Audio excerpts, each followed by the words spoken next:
Hi there, very good morning. Welcome back to ET Now. You're watching Buy Now, Sell Now with me, Kanishka Sarkar and Srishti Sharma.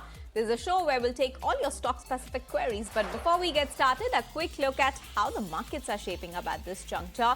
Well, it's a very muted day coming in. We have given up the gains that we saw in the past two trading sessions. However, today we have recovered pretty well from the day's lowest point and trading just about 0.2% lower at that 25,990 level. If we talk about some of the top gainers on the Nifty, surprisingly, it's in Interglobe Aviation, which is actually trading 2.5% higher right now on the back of a bullish note by Morgan Stanley. So yes, that's the top gainer of the day, despite the regulatory concerns that have been flagged by the DGCA. So yes, that's Indigo for you. Next up, we have Tata Consumer, Asian Paints, all of them trading more than 1% higher. Now, if you talk about some of the stocks that are limiting the upside on the Nifty, leading to the, dragging the declines on the Nifty, it's ONGC down more than 2%.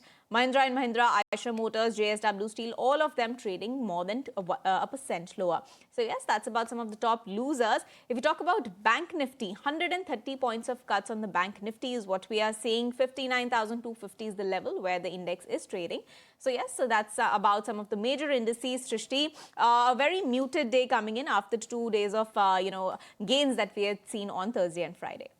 All right, the markets are seen to be in a bit of a recovery mode, but amidst there's a lot of news flow that we have already seen. And back on Friday, it was the cabinet that has approved the insurance amendment bill, raising the FDI cap to 100%. So the big question is, what does it mean for the industry and the players? Will it lead to more consolidation? And which players are expected to benefit the most out of it? Let's try to decode all of that first onto the show. And let me welcome Mr. Vishwanath Mahindra, who is the Executive Director and CFO of Niva Bupa Health Insurance, joining us onto the show. Hi, Mr. Mahindra. Very good morning and great to be speaking with you. So great news for the insurance space. FDI 100% is what the cap stands at. Help us understand, how do you see this impacting the industry overall? Is it going to intensify the competition in the health insurance space? Will it lead to more consolidation, or will it lead to more entry of the global giants in India?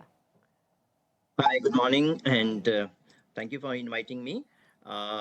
So how it will impact is, I feel that certainly consumer is the winner. So there may be more players, and both sides, new players may enter into this space, as well as the existing MNCs players. They may get benefit because now there is optionality for foreign joint venture partner to increase the stake beyond 74%. So how this will help is more capital will lead to high innovation as far as products and services are concerned. This will lead to more technology transfer, capability transfer from foreign players, and ultimately more penetration, and that should lead to better products and proposition for the customer. Hi, Mr. Mahindra. This is Kanishka also joining in. Like you said, it's definitely a win for the consumer. But I wanted to understand, how are the domestic players going to defend their market share? What is the industry's expectation? What are the kind of chats you're having within the industry on the back of this 100% FDI that has been allowed? Yeah, so one, we need to understand this space a bit more. So currently also 74% is allowed, which is certainly, non-negligible. So 74% moving to 100%, it may increase competition intensity, but that will not be of the order of magnitude that it will disrupt something in the industry. So that ways, I feel it is beneficial for the consumer as well as for industry participants. All right, but help us understand what can happen to the pricing power. Will this lead to any more competition with respect to the pricing power? What's your sense? Because overall, if we see the penetration as well in India, that stands at a very low number. So definitely there's a scope in terms of the market opportunity to grow, but with more competition kicking in, what's your sense that how the pricing could be in the next couple of years especially? Yeah, so actually two factors may be at play. So one, like you mentioned, new players may come in, that may increase competitive intensity a bit. Second, the current players may also increase the scale. And high scale means more economies of scale, leading to better products at affordable price. And if we just see this in conjunction with the exemption of GST, so all these factors should lead to better product and more affordable price in the medium to long term. Okay. Mr. Mahindra, at Niva Bupa, on the back of this new norm that has come in, are you looking to introduce new products? See, it's been our practice that every year we come up with new products. So it is not only with respect to FDI, otherwise also every year we introduce some innovative product. And this financial year we introduce product Reassure 3.0, which has been received very well by consumer. But Mr. Mahindra, it was the GST-led benefit that everybody was penciling on, that the insurance industry as a whole will be benefited out of it. It's been a couple of months since the implementation. If you can give us some sense that are you seeing any material impact of that on ground? Very positive impact we have seen on both number of customers as well as ticket size or premium per policy of customers. If I can give you very broad sense on like-to-like basis, in the first half of this financial year, which is April to September, we saw in retail the growth was 28%, which is pretty good. But in last 2 months, which is October and November, the growth rate on retail health is upward of 40% on like-to-like basis. So that's the kind of traction we have seen. So very positive trend. A positive trend over there. But Mr. Mahindra, what about, since we're talking about the industry, just wanted to understand, could this 100% FDI move also trigger some kind of consolidation? It could be fewer, but bigger insurance companies that will control the market share. Of course, that's still sort of the trend, but could this, solidify even further? Could we see more consolidation? So my view is every industry has a cycle. So in insurance industry in general and health insurance in particular is still at nascent stage. So there is a big runway to grow for everybody. So I feel maybe after a decade or two, when growth rate moderates, when penetration is really high, which is very low currently, at that point in time we can see some consolidation. But this 100% FDI may not automatically lead to consolidation, is our view. Just getting back to growth numbers that you just shared with us, what sort of a response that you are already seeing with respect to the retail participation? So that's very strong. 40% growth is what you told us. But what about the underwriting? Are you seeing any improvement, month-on-month improvement trends over there? Because I do remember that during your last quarterly earnings as well, there was an improvement in that number that was driven by expense leverage as well as controlled retail loss ratio. But how is the trend shaping up in this aspect? No, that positive trend is continuing, and one growth rate, and I'm talking about retail in this 40% growth rate on like-to-like basis. And in terms of expenses, whenever you have growth in top line and expenses overheads increase, let's say by single digit, so you get economies of scale and operating leverage. So that's something which is continuing and should show positive trend in time to come. And second on loss ratio also, we have seen loss ratio has been benign in this financial year. Infection has been in line with our expectations, so have not seen any outage there. Thank you, Mr. Mahindra, for joining us today and for your time today and weighing in on what this 100% FDI really means for the insurance industry. On that note, we'll let you go. All right, with that, time now to slip into a very short break. We'll be right back to answer all of your stock-specific queries with our experts, so don't go anywhere.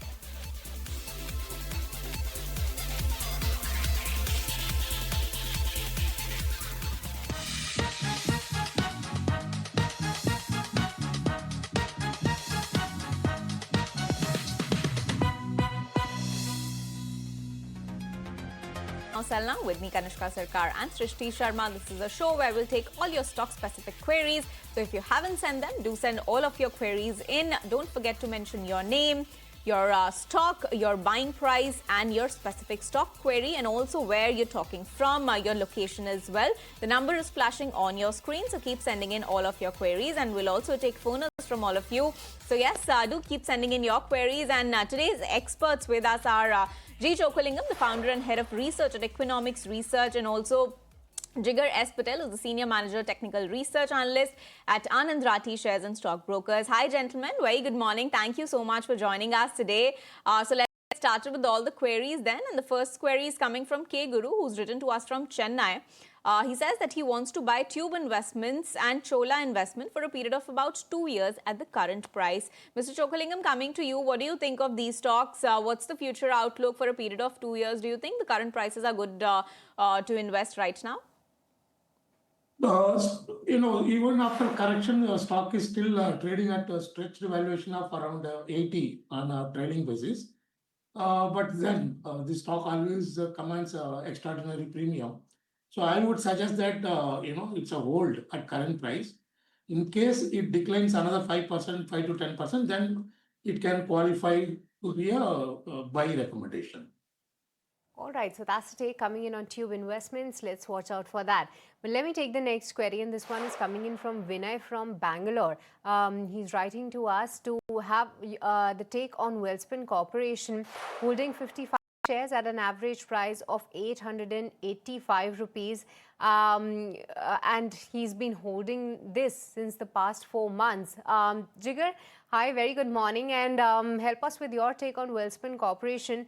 He wants to know how soon can he exit this particular counter in profits, if at all, and would you advise to average out this one at these levels? Very good morning, everyone. See, in Welspun, currently there is a negative breakdown below 800 levels, and currently support is seen near 750. So I would suggest, as of now, to hold. If 720 is seen on the chart or at the price level, so I would suggest to average near 750 and keep a stop loss of 720 on closing basis, and overall the bounce is expected till 850, 860.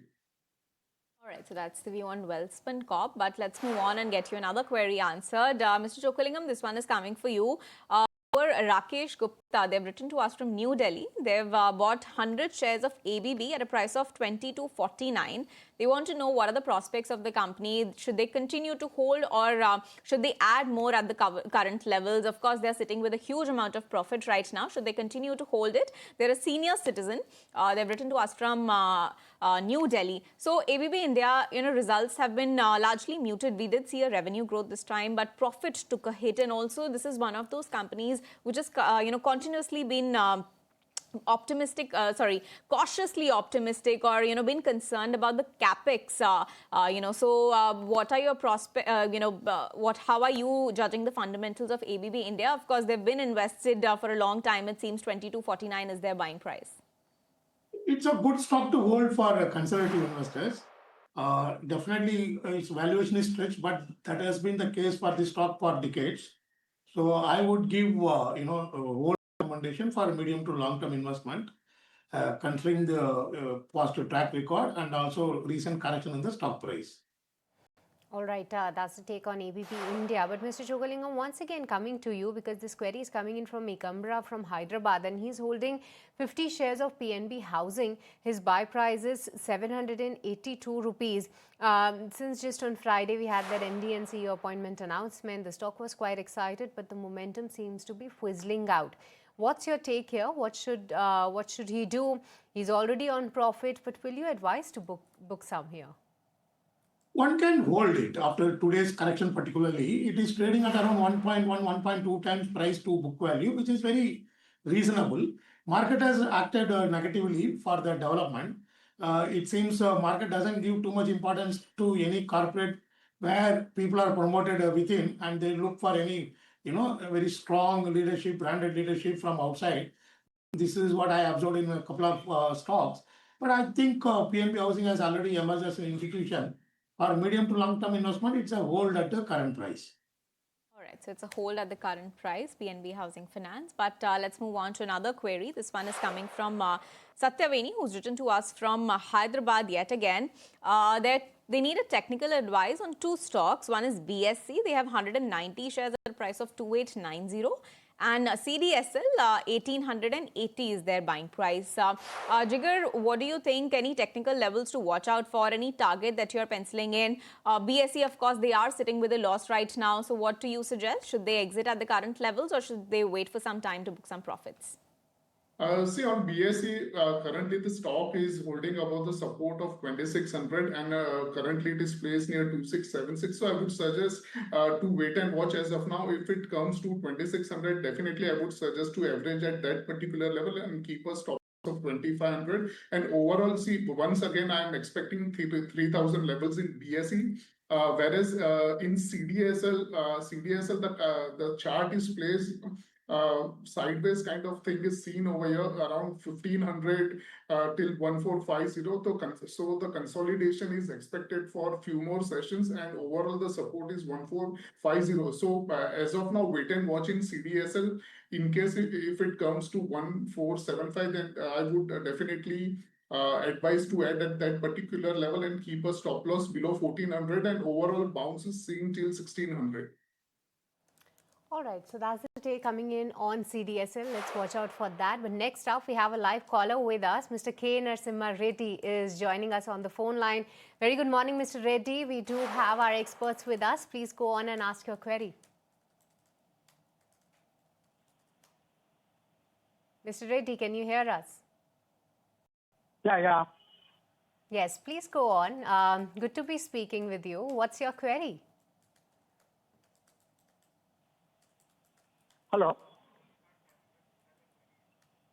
Okay, I think that there's some glitch in terms of the patching of the phone line, but we do have his query. I think he has written to our team, wherein he says that he has bought 30 shares of Infosys at a price of 1,504 rupees. He wants an advice on this particular stock. Mr. Chokalingam, let me come to you because he's sitting at a decent profits right now, but not much. A lot of people do believe that IT might catch up in the times ahead. What will be your advice specifically on Infosys? Certainly, the large cap IT sector, the wealth creation opportunity is over. I don't think the industry is going to grow in double digit. It's revenue in dollar term. It's going to be in 2 to 4 or 5% at best. However, we still have a buy call on Infosys and a tactical. The short term itself, we expect a target price of around 1,750. This is mainly because of the current weakness in the market, continued outflow by FAIs, which is leading to significant depreciation of rupee. So that should be a positive development for large cap IT stock. Hence, they should play it as a defensive at this juncture. And Infosys is also making a lot of effort in AI related activities. So both should augur well, and I am quite confident it's a good tactical defensive stock in the short term with a target price of 1,750. 1,750. So that's the target price we're looking at for the short term as far as Infosys is concerned. A buy call coming from Mr. Chokalingam. But on that note, we'll stop for a very short break. More of your queries to be answered on the other side.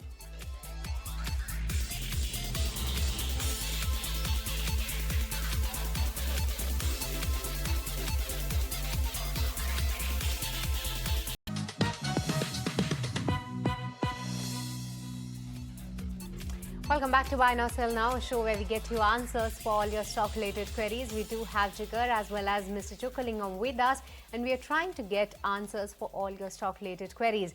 And Mr. Chokalingam, let me come to you for the next query. This one is from Sridhar Emin from Bangalore.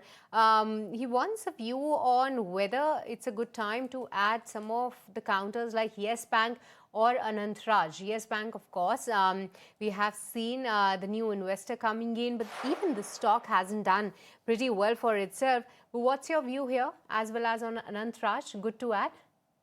Yes, Bank certainly yes. Medium to long term, it's a good stock after the new investors have come in, because normally that kind of stake holding by a reputed foreign bank improves the governance, and therefore there is a scope for improving the valuation multiple. In the short term, it may have a problem on NIM front. For that matter, most banks will have little stress even for December quarter because of the continuous rate cut. They have to transmit to the lender, but deposit rates are not coming down. So short term, it may not give you good return, but certainly medium to long term, X Bank can give a very good return because in terms of valuation also, it is around 1.4, 1.5 times. There is a scope for re-rating. Anantraj, yes, after the price correction, one can consider for long term because of their aggressive expansion in data center. So I would suggest buy on Anantraj only for medium to long term investments. All right, so a buy on an Antranch from a medium to long-term perspective. That's the word coming in. But let's move on to our next query. This is M. Mathivanan writing to us. He has a query on two very recent debutants on the market. They saw a significant run-up initially, but now they're trading slightly lower. He's purchased 5 shares of Vikram Solar at a price of 344 and 50 shares of Tata Investment at a price of 950. So both he has purchased at very high levels, Mr. Chokalingam. But what are your thoughts when it comes to their fundamentals? Do you think their fundamentals are strong enough to hold on to these, and when can he recover all the money that he's already lost in these two stocks? Yeah. So Tata Investment, I think there is a lot of opportunity to recover. It was corrected a lot, and mainly because TCS, the major investment which is not doing well, and for that matter, it has got heavily invested in other Tata Group companies which are not doing well. But medium to long term, definitely there is no need to worry at all. And Vikrant Solar, I am not sure how soon it will recover because suddenly the solar business has become overcrowded, and there is estimate of 50% excess capacity.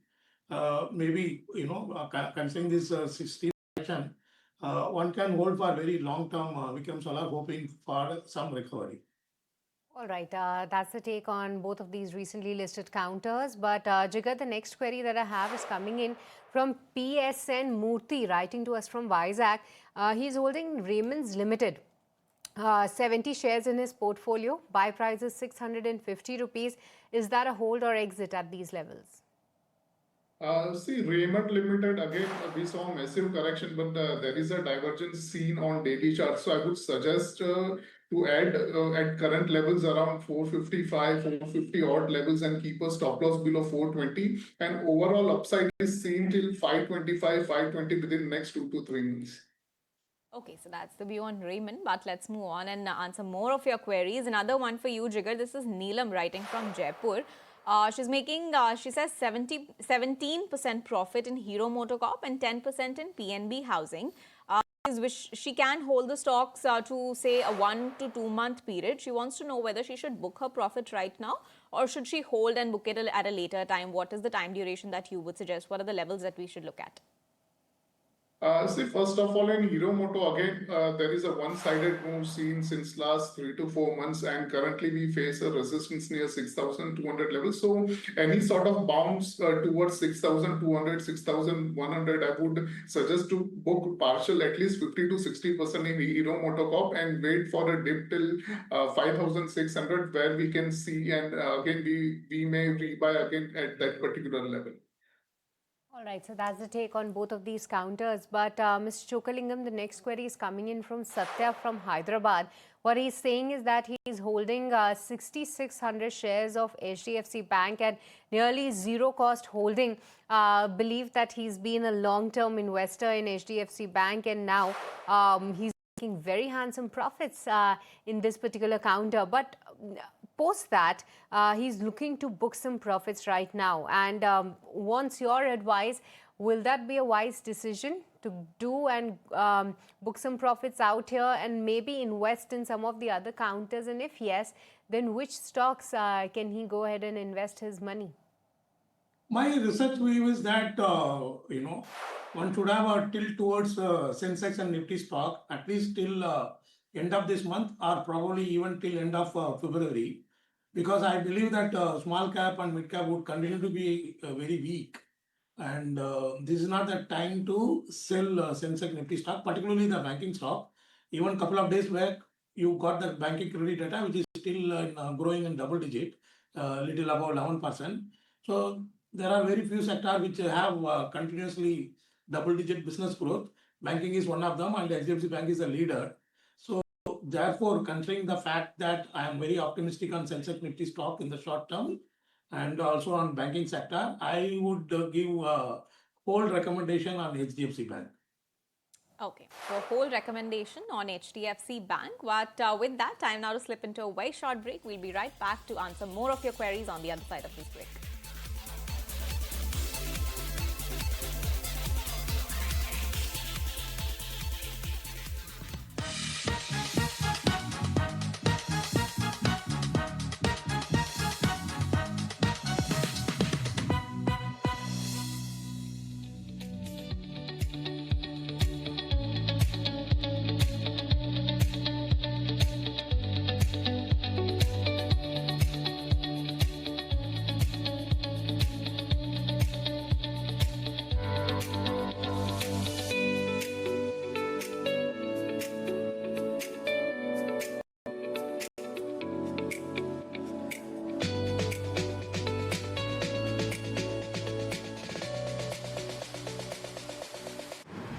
Fly Fly Parrot.